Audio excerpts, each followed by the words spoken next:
क्या आपने कभी सोचा है कि हम सब किस चीज़ के पीछे भाग रहे हैं? क्यों जीवन के आखिरी पड़ाव पर आकर भी दिल में अधूरापन रह जाता है? क्या सचमुच सुख, शांति और संतोष कहीं बाहर मिलते हैं या सब कुछ हमारे भीतर ही छुपा है? आज मैं आपको एक ऐसी कहानी सुनाने जा रहा हूँ जो आपके दिल के सबसे गहरे सवालों को छू जाएगी।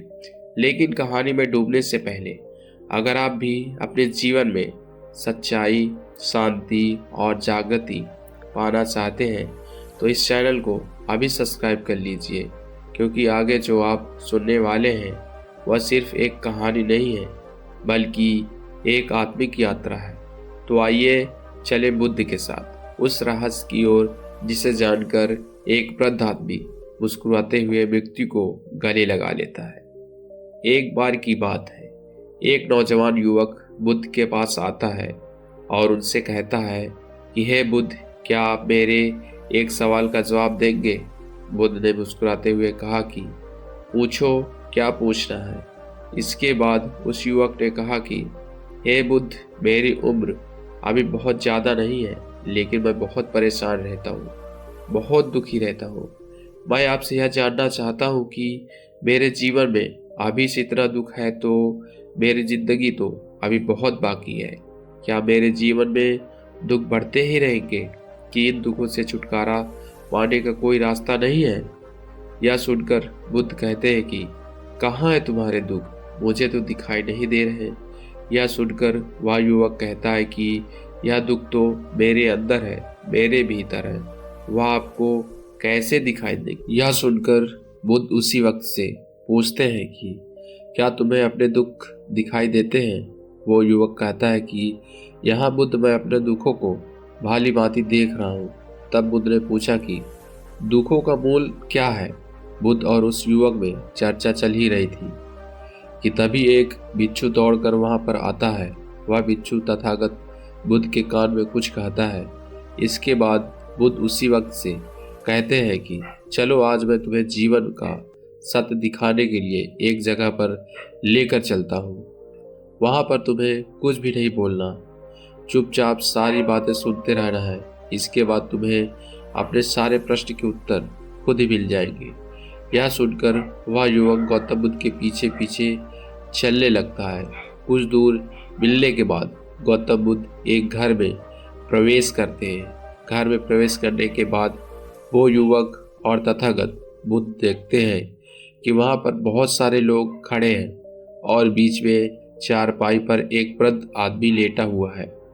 बुद्ध को देखते ही सभी लोगों ने उनके लिए रास्ते बनाए और बुद्ध उसी आदमी के पास वहीं पर उसके चारपाई पर जाकर बैठ जाते हैं। वह युवक भी पास में ही बैठ जाता है। इसके बाद वृद्ध आदमी जो चारपाई पर लेटा हुआ था कहना शुरू करता है कि हे बुद्ध, मैं जानता कि मेरे जीवन में कितनी सांसें और बचे हैं, तो पता नहीं किस वक्त मुझे भगवान के घर से बुलावा आ जाए।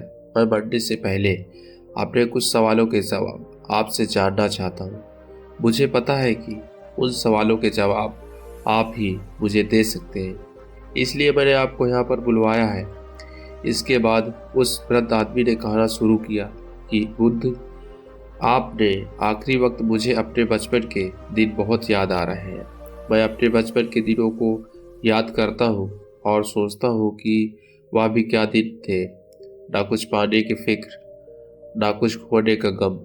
बचपन के उन दिनों को याद करके मेरी आंखों में आंसू आ जाते हैं। मुझे लगता है कि कितनी आज़ादी थी उस समय। मेरा मन कितना खुला हुआ था। मन में कुछ भी पाने की इच्छा नहीं थी। जिस भी खेल में लग जाते थे उसी खेल में पूरे दिन लगे रहते थे। लेकिन कुछ समय बाद जैसे जैसे मैं बड़ा होने लगा वैसे वैसे लोग मुझे जिंदगी की दौड़ में आगे निकलने के लिए कहने लगे। मेरे पिता अक्सर मुझे कहा करते थे कि तुम पढ़ाई में अपने भाई जैसे क्यों नहीं हो, तुम दूसरे लोगों से पीछे क्यों रहते हो। यह सब सुनकर मेरा मन बहुत बेचैन रहने लगा। मुझे बहुत ताने मारते थे, क्योंकि ना तो मैं खेल में अच्छा था और ना ही पढ़ाई में अच्छा था। सब लोग मुझे किसी और की तरह बनने के लिए कहते थे और उन तारों से तंग आकर मैंने अपने जीवन में कुछ हासिल करने का निश्चय किया। मैंने अपने आप से वादा किया कि अभी अपने भाई की तरह कामयाब इंसान बनूंगा और इसके लिए मैं दिन रात मेहनत करने में लग गया। शुरुआत में बहुत मुश्किल है, बहुत निराशा हाथ लगी, लेकिन मैंने हार नहीं मानी और मैंने खुद अपना व्यापार खड़ा कर लिया। उसके बाद मुझे कुछ पाने का एहसास हुआ। मुझे बहुत खुशी हुई क्योंकि लोग मुझे ताने देते थे, वही लोग अब मेरे आगे पीछे घूमने लगे। कुछ वक्त बाद एक रईस बेटी के साथ मेरी शादी हो गई और उसके बाद मुझे लग रहा था जैसे मेरा जीवन स्वर्ग बन गया हो। कुछ साल बाद मुझे 2 बेटे प्राप्त हुए। दोनों बहुत ही सुंदर और हर्ष थे। अब मेरा मन मेरे बच्चों के लिए कुछ करने को उत्सुक हो गया। मैं और भी ज़्यादा धन कमाने में लग गया और जल्द ही मैं अपने नगर का सबसे बड़ा व्यापारी बन गया। सब कुछ अच्छा चल रहा था, लेकिन अनहोनी को कौन टाल सकता है। एक दिन अचानक मेरी पत्नी मुझे छोड़कर चली गई। इससे मुझे बहुत गहरा सदमा पहुंचा। मैं कई दिनों तक अपने घर से बाहर नहीं निकला। मेरे बेटे मुझे हिम्मत देते थे कि पिताजी, माता तो अब नहीं रही और जो हो चुका वो वापस नहीं आ सकता, लेकिन हम दोनों भाई आपका हमेशा साथ देंगे, आपकी हमेशा सेवा करेंगे। आपको किसी बात की कोई चिंता करने की आवश्यकता नहीं है। और धीरे धीरे मैंने भी अपने मन को समझा लिया कि अब तो मुझे अपने प्रिय पत्नी के बिना ही जीवन जीना पड़ेगा। इसलिए मैंने अपना मन अपने बेटों के साथ जोड़ लिया। उनकी खुशी में ही मुझे खुशी होती थी, उनके दुख में ही मुझे दुख होता था। इसके बाद मैंने कहा कि हे बुद्ध, जीवन चक्र में अक्सर मुझे महसूस होता था कि आखिर जीवन में क्या है, जीवन को उसकी गहराइयों में कैसे जाना जाए, या कैसे जाना जाए कि मैं कौन हूँ और मैं इस दुनिया में क्या करने के लिए आया हूँ।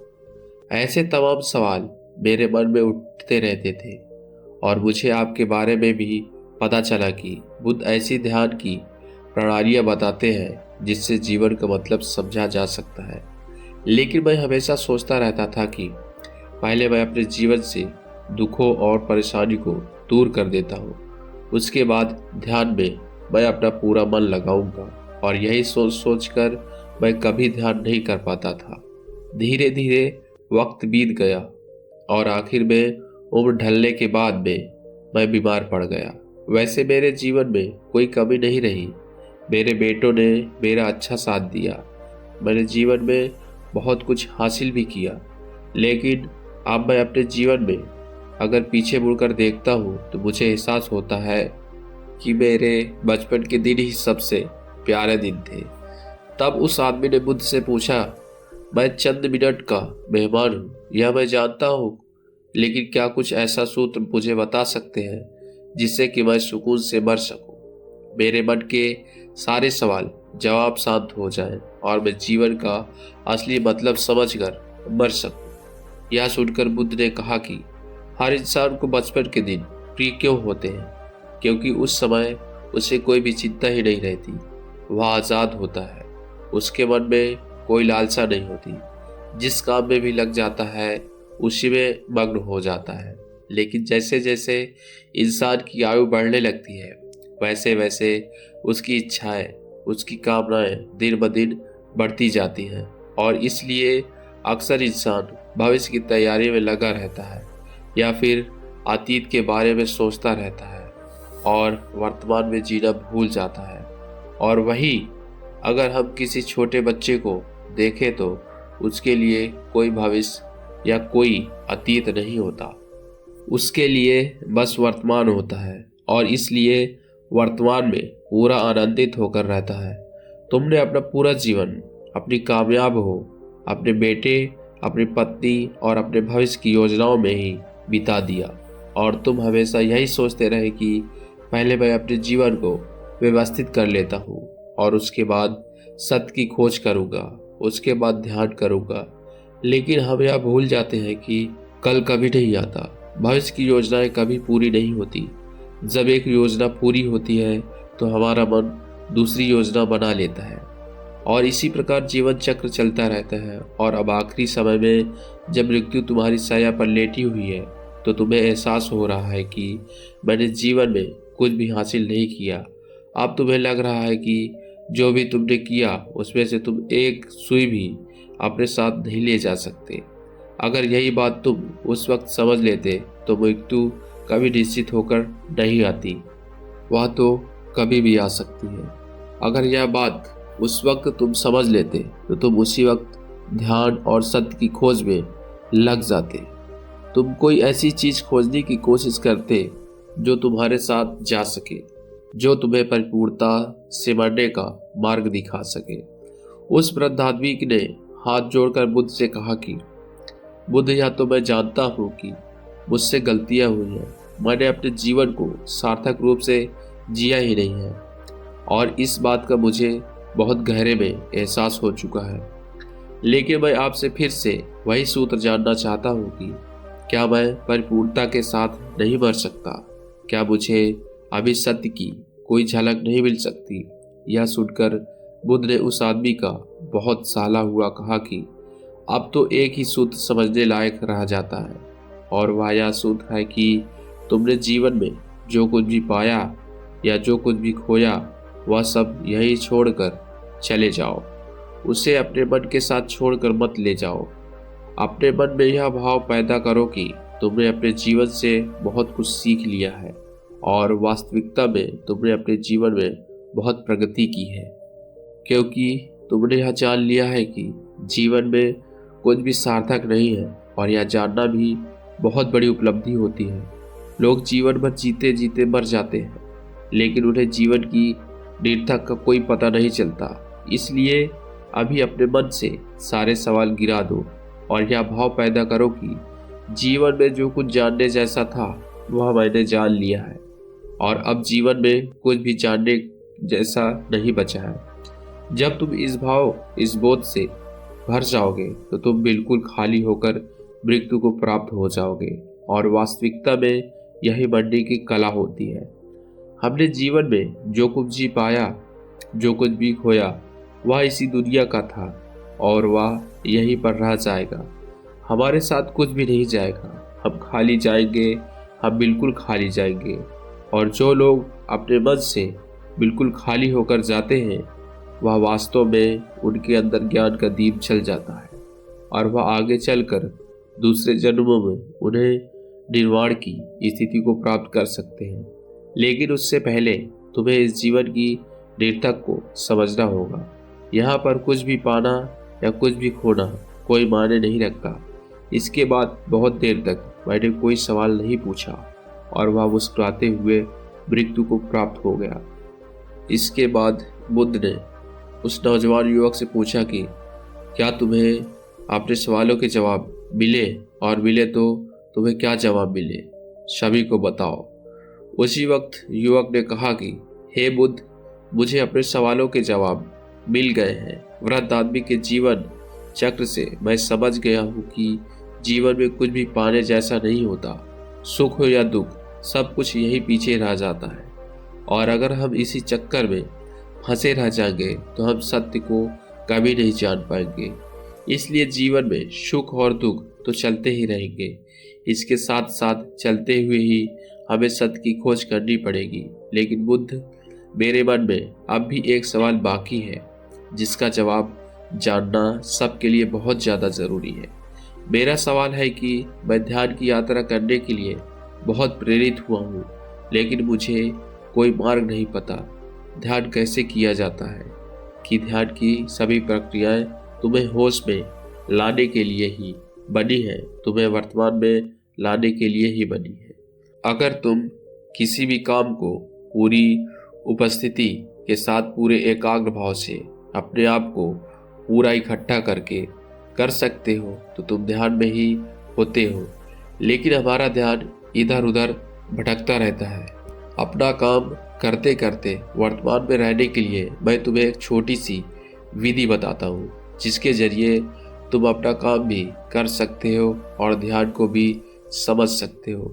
जब भी तुम चलते फिरते हो, उठते बैठते हो, सिर्फ अपने सांसों पर ध्यान लगाना शुरू करो।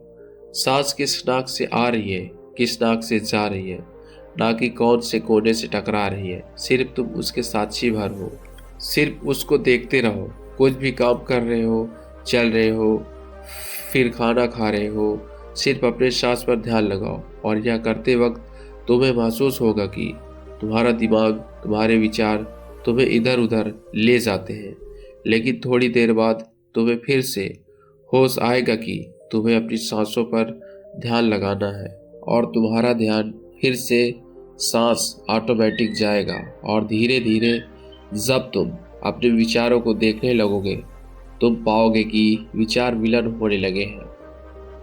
तुम्हारे अंदर बस एक खाली मैदान बचा हुआ है। सारे सवाल जवाब विलीन हो चुके हैं। इसके बाद बुद्ध ने कहा कि सांसें जो होती हैं वह वर्तमान में चलती हैं, ना ही वह भविष्य में चलती हैं, ना ही अतीत में चलती हैं। वो वर्तमान में होता है, वही वर्तमान स्थिति होती है। जब तुम अपनी सांसों से जुड़ जाते हो तो तुम वर्तमान में ध्यान लगाना सीख जाते हो, क्योंकि सांसें जिन पर तुम ध्यान लगा रहे हो वो वर्तमान में चल रही होती हैं। इसके बाद धीरे धीरे कदम दर कदम तुम्हें ध्यान का खुद ही एहसास होने लगेगा। फिर तुम जो भी काम करोगे उसमें तुम्हारा पूरा चित्त लगा होगा। तो तुम शुरुआत वहीं से करो जहाँ पर तुम हो। यहीं से अभी से अपनी सांसों को पकड़ना शुरू कर दो। तो दोस्तों, कैसी लगी आपको यह कहानी कमेंट सेक्शन में ज़रूर बताना, और अच्छी लगी तो इस चैनल को सब्सक्राइब करना मत भूलना। तो मिलते हैं अगली कहानी में, तब तक के लिए अपना ख्याल रखें। धन्यवाद दोस्तों। नमो बुद्धाय।